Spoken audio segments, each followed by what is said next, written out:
All right, then we have a quorum, we'll have a call to order. We'll start with the, we have a quorum for today's board elections meeting, and we'll have the call to order and start with the Pledge of Allegiance. I pledge Allegiance to the flag of the United States of America and to the republic for which it stands, one nation, under God, indivisible, with liberty and justice for all. And the first item we have on the agenda is the approval of the minutes from when our board last met on Wednesday, April 19th, 2023. They were provided to us in advance, and we've had an opportunity to review them. So unless anyone besides yours truly, who corrected the spelling of his first name, has any other changes or additions to make, we'll entertain a motion to approve. Moved by Judge Grace, second by Judge Moore. All in favor? Aye. Aye. Okay, then the minutes are approved. Next on the agenda is an opportunity for the public to address the board on the agenda items only, and the sole agenda item that we have today is the motion that had been presented to consider the petition for a manual recount or recanvass of the votes for the office of supervisor in the township of Jefferson. Does anyone wish to publicly comment on that agenda item? No one has indicated. Okay. Then next, our next item of business has been identified as Motion 23-2011, which is the petition that has been presented by Jason Hollister, who is a write-in candidate for supervisor for Jefferson Township on the Democratic ticket. And the petition has been supported by affidavits of three qualified electors: Allison McHale, M-C-H-A-L-E, Lisa Guthrie, and Jamie, J-A-I-M-E, Sheehan, S-H-E-E-H-A-N. Does anyone wish to address the board on that matter? Your Honor, as a preliminary matter, on behalf of the Election Bureau, we have a copy of the ballots in question for the three of you. Okay. Thank you. Okay. And an attorney Hughes is here representing the petitioner, so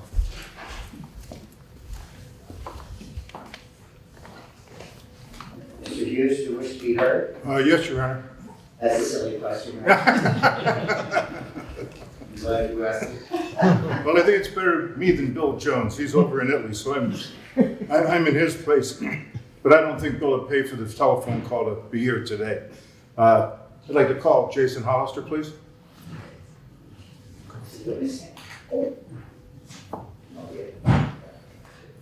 No, there's no, it's not a trial. Yeah, we don't transcribe it. yeah, it's not. This isn't a hearing. Yeah.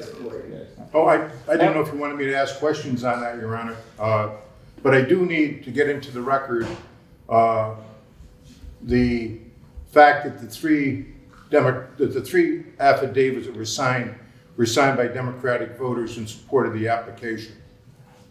Okay, is there any dispute as to that fact? No. It appears to be as such, and I believe we could probably Stipulate. take that by way of a They're all stipulation. They're all registered Democrats who verify that. Okay. As such, we'll take judicial notice. Okay, then we'll take judicial notice of that. And my understanding, just so I understand correctly, Mr. Hughes, is that the issue that needs to be addressed is that there were some ballots in which the petitioner's name, Jason Hollister, was written in, but the oval next to his name was not filled. Correct? Yes, Your Honor, correct.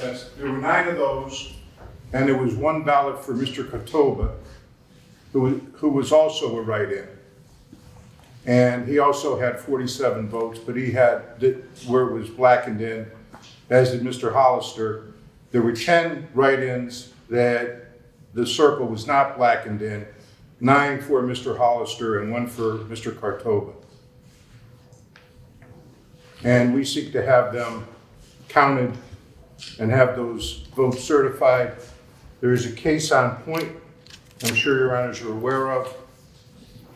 That would be Rinaldi versus Farrett.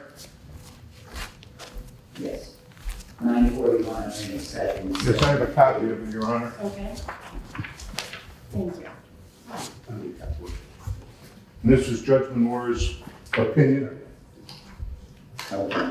Went up to the Commonwealth Court and they reversed it on procedure, and Judge Menor held that the write-in ballots, even though they did not have the circle blackened, could be counted. I believe there were like 133 of them during that. 111.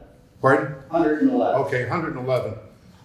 And on page 9 of the opinion that I gave you, the Commonwealth Court, even though they had reversed because Mr. Rinaldi didn't properly have his petition presented, they ruled that they ruled on the issue itself that said if this case came before us, we would definitely vote, as long as there's no fraud, that the write-in ballot that does not have the circle blackened will be counted. That is not dicta.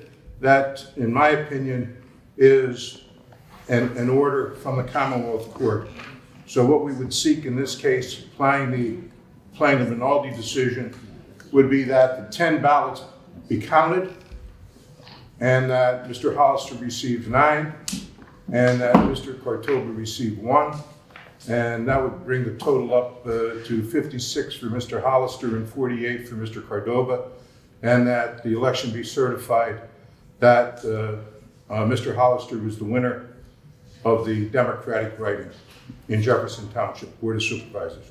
Okay, and for purposes of the record, I do have the Commonwealth Court opinion, the published version from the Atlantic Second Reporter before me. It was heard by President Judge Ledbetter and Judges Friedman and McCloskey.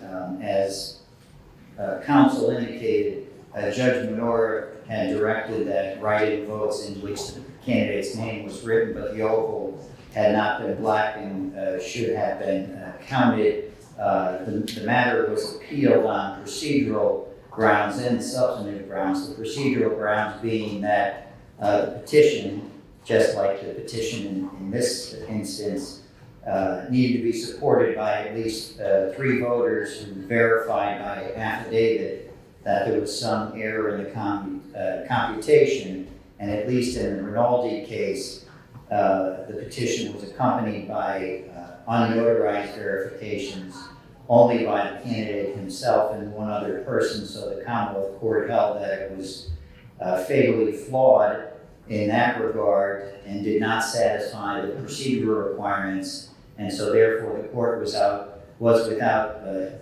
jurisdiction to entertain the petition. To address Mr. Hughes' comment about the further rationale in the opinion not being mere dicta, they did note at the very outset of the opinion that they were addressing the second issue, the substantive issue, in anticipation of possible further appeal, and did say that Judge Menor had appropriately relied upon the rationale in the Schambach, S-H-A-M-B-A-C-H, decision of the Supreme Court of Pennsylvania, and they concluded their opinion by saying, quote, in the present case, comma, where the voter intent is clear and there is no sign of fraud, comma, we conclude that, comma, absent an express statutory prohibition, comma, the rationale favoring liberal construction will allow counting of the ballots despite the lack of a fully blackened oval period. Therefore, comma, had we reached the merits, comma, we would have affirmed, period, close. So I agree with Mr. Hughes that they did indicate on the merits that a write-in, unless there is some sign of fraud or some other express statutory prohibition, and I don't see either of those circumstances in play presently, that the votes should be counted because they reflected the voters' intent, notwithstanding the failure to fill in the blanket. So There is no objection there's no opposition in regard to correct? That's correct, Your Honor. Okay, and the Bureau doesn't find anything in regard to the factual basis that's been presented as being false, correct? Right. No signs of fraud and no other express statutory prohibition, other than I realize not following the instructions on the form. Yeah, I was just going to say, Your Honor, of course, the Election Bureau takes no position on this because we're a neutral agency just to run the election.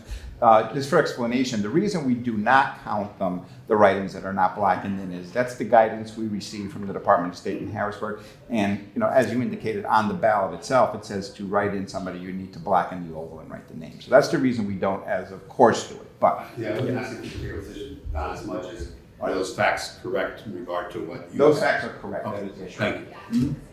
All right. Anything further then, either from Mr. Hughes or on behalf of the Bureau? Is Mr. Loma just attending, or is he, I'm supporting this Attorney Frederickson, Your Honor. Okay. Here's my backup. He's the boss. Judge Allen, I just want to make note, there's 16 of those votes that I have given you certified copies of. 9 of them are for Mr. Hollister, 1 is for Mr. Katarba, who were in a tie for the write-in votes of 47 each.